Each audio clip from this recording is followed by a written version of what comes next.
Hello everyone, this is a little introduction of globalization. It is a phenomenon or as a process, it extends its concepts to areas as diverse as economics, sociology, politics, or culture, among others.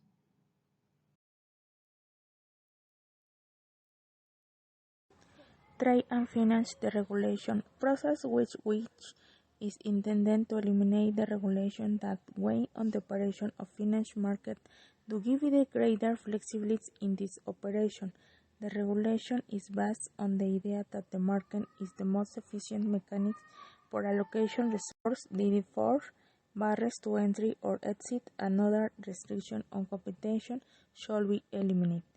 Furthermore, the regulation has significant disadvantages for which it is believed that it should only have a subsidiary role, that is, act only when effective competition is not possible.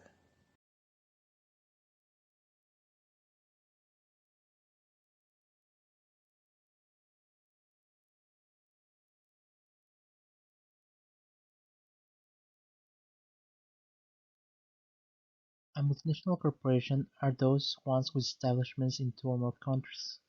Examples of them can be Adidas, Honda, McDonald's, among others. They can be classified in more than one way. Types of multinationals. According to their structure, they can be horizontal if they have production facilities in different countries, vertical if they produce goods in one country and then provide to a final plant in a different country, or diversified if they produce various goods in different countries.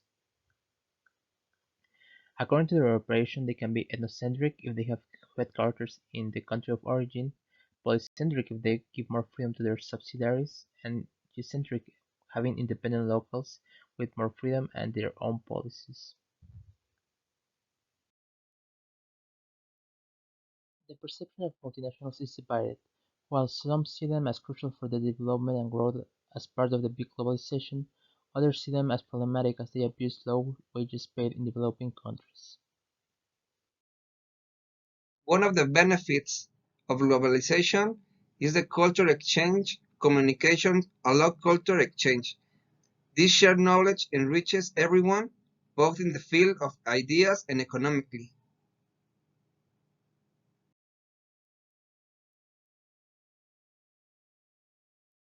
And one of the risks of globalization is the increase of unemployment in developing countries. One of the aspects most criticized by the detractors of economic globalization is the flight of national companies to countries where production costs are lower.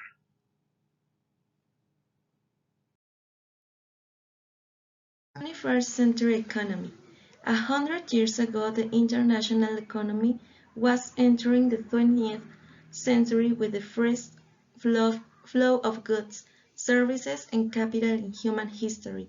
The previous century had witnessed expansion of global output and trade and rising living standards in Europe and North America at the pace never before seen in human history. The 20th century then saw just over a decade of continued expansion, followed by the abrupt disruption of trading and financial ties during the First World War.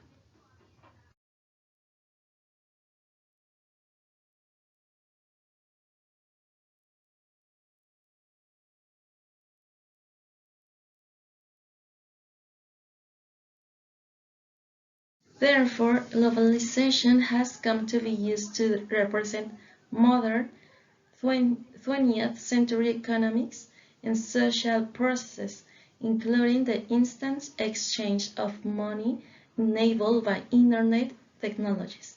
Yet because of its varied historical use, it does not truly reflect the electronic and digital empowerment that has been unleashed by the information technology revolution.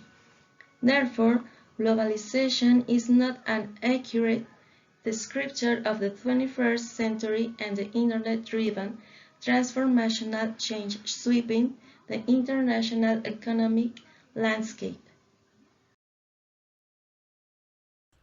An economic bloc is an international organization made up of a group of countries. Its purpose is to obtain mutual benefits in international trade.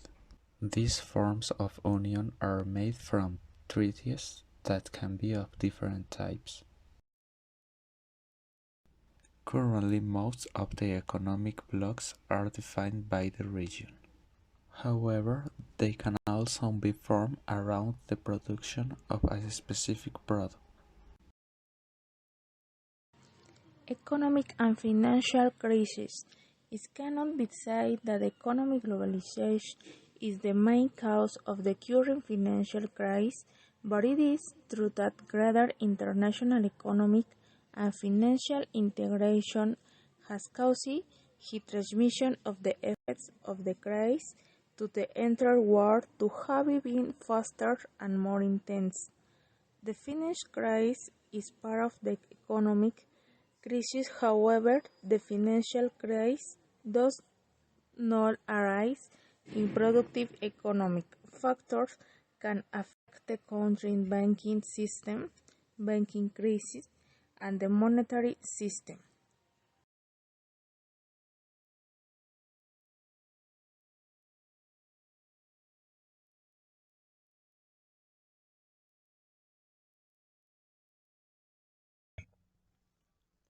What are commodities?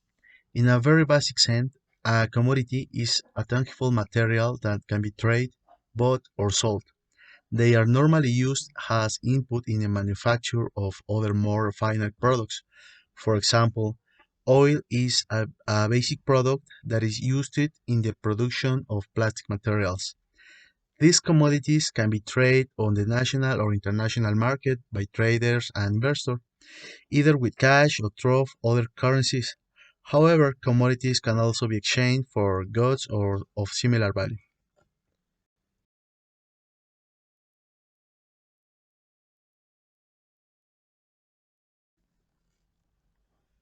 Commodity characteristic. A commodity can also be defined as a good that is homogeneous among the companies that produce it. In addition, it must be a good produced and or sold by many companies or manufacturers.